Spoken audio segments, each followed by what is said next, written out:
Welcome back to Window on Well Street, a program that shares information about delayed food sensitivities. Moms and dads are particularly concerned with symptoms that affect their children, such as stomach aches, frequent infections like strep or ear infections, attention, hyperactivity, or behavioral issues, to mention a few. I'm Dr. Gabriela Corá, your host. And in today's program, we'll be taking viewer questions from patients who've invested in an immunobloodprint, a simple blood test that identifies foods which could be the cause of many symptoms. My guest today is Katie Sweetrock. Katie, welcome. Thank you. It's a pleasure to be here. Well, it's such an interesting topic to talk about, moms and dads being so worried about their kids.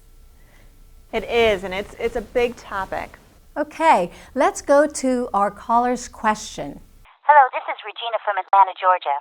I'm a mom who's a little frustrated. The kids have been really hyperactive, and now I've had them tested, and it turns out they're allergic to milk. What am I going to do for their cereals in the morning? They love to have their cereal with their milk. What can I do? So every mom and dad is really concerned about their kid getting the right food into their system so that they can grow in a healthy way. What should this parent do? Well, dairy allergies are very, very common, and there's many alternatives out there that taste just as great, if not better, than cow's milk. So you really have to look into your supermarket and see if you can find some alternatives. There's almond milk, rice milk, soy milk. There's even hemp milk out now. And there's always goat's milk, which is tested. So if they're not reactive to goat's milk, that is a great alternative.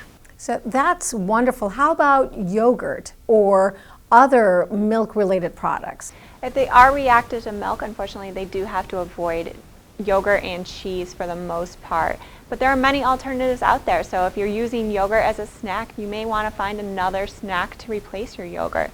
Maybe, fruits and peanut butter, or carrots and celery sticks, something else that you can use that's readily available so that you can grab and give it to them on the go. So while the kid is at home, the parents may be able to make sure that their child is eating in a healthy way. How about school? School is difficult, and you'll need to speak to the school and maybe the cafeteria to see if they have options available for them. If not, you may have to send them with a meal that they can eat. So they may have to bring snacks with them or lunch with them, and you might have to pack it to ensure that they're not getting any foods they're reactive to. Now, in a kid's life, it's so important to go to parties and have time and spend time with friends. Some of the most common party snacks include pizza or cheese-related products. What can they do? So you may have to send them with their own snacks to get them, to be able to eat something at that party. And it's great when you can match the party and give them something that is going to be eaten there so that they have something similar so they don't feel left out. So maybe making your own pizza using a soy cheese or rice cheese and sending it with them so that when everybody else is eating pizza, they can too. Now, this is great, and parents are also concerned about milk as a source of calcium. What can these parents do if their child cannot drink milk or some of these other products? What alternatives do they have?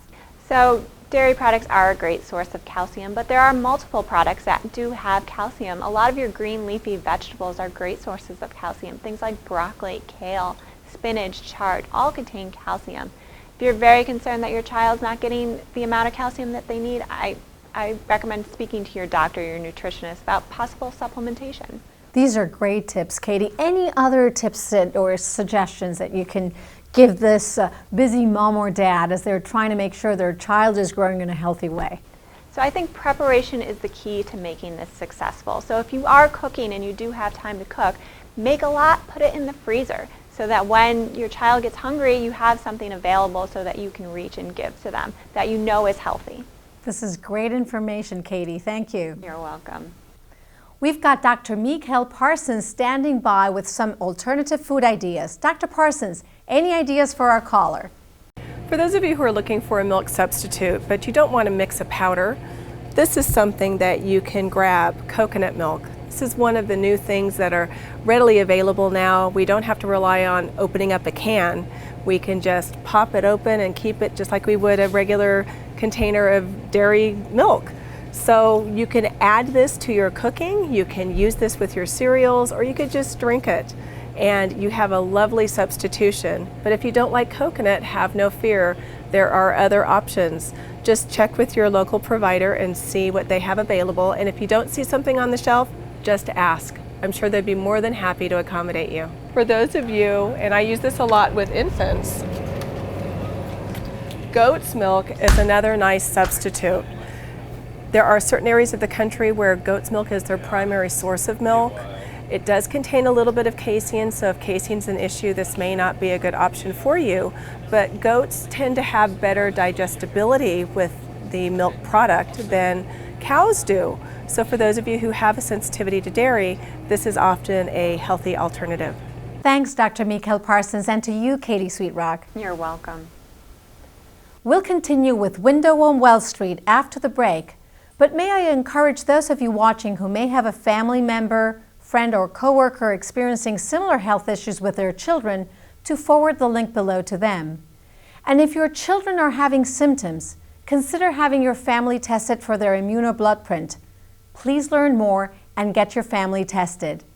Remember, there's a hidden link between what you eat and how you feel. I'm Dr. Gabriela Cora, and we'll be right back.